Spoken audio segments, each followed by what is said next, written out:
Brilliance Audio presents When We Believed in Mermaids by Barbara O'Neill, performed by Sarah Naughton and Catherine Luttrell.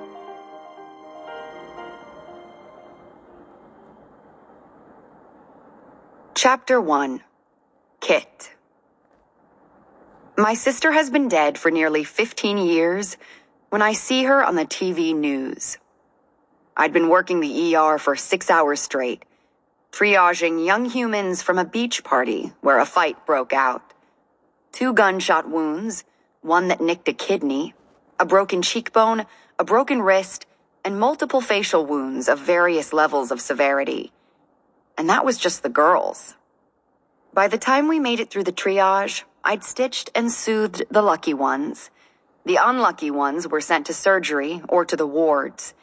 And I dived into the break room fridge for a Mountain Dew, my favored way to mainline sugar and caffeine.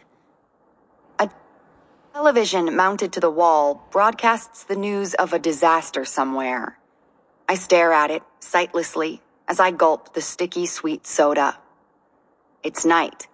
Flames are erupting in the background.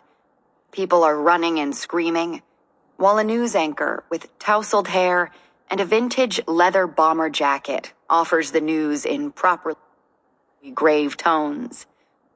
And there, right over his left shoulder, is my sister, Josie. For one long second, she looks at the camera, long enough that there is no mistaking her.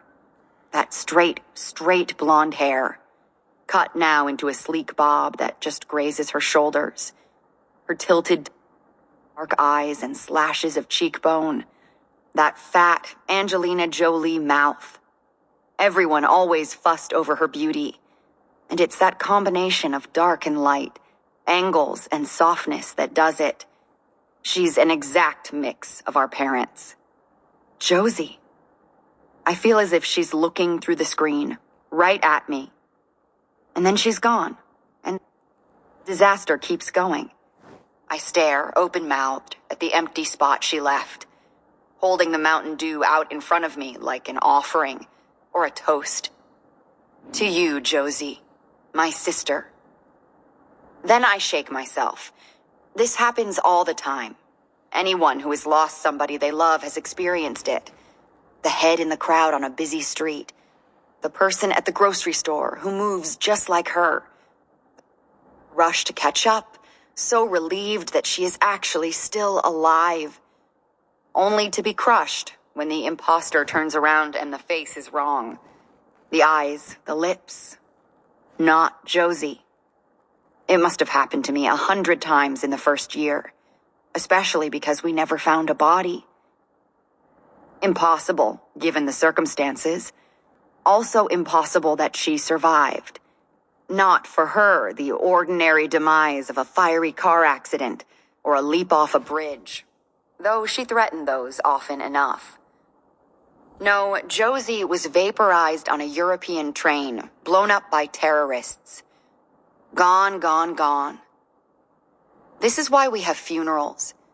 We desperately need to see the truth for ourselves. See that loved one's face, even if it's marred. Otherwise, it's just too hard to believe. I lift the Mountain Dew all the way to my lips and take a long swallow of the thing we shared, this private reminder of all we were to each other, and tell myself it's just wishful thinking. When I leave the hospital in the pre-dawn stillness, I'm wound up, both exhausted and wired. If I want to get any sleep at all before my next shift, I have to work off the grimy night. Stopping by my tiny Santa Cruz house, 1,350 square feet on the edge of an almost not great neighborhood, I scramble into my wetsuit, feed the worst cat in the world his half can of wet food, and make sure to move my fingers around in his kibble. He purrs his thanks, and I pull his tail gently. Try not to pee on anything too important, huh? Hobo blinks. I load my board into my Jeep and drive south, not realizing that I'm headed for the cove until I get there.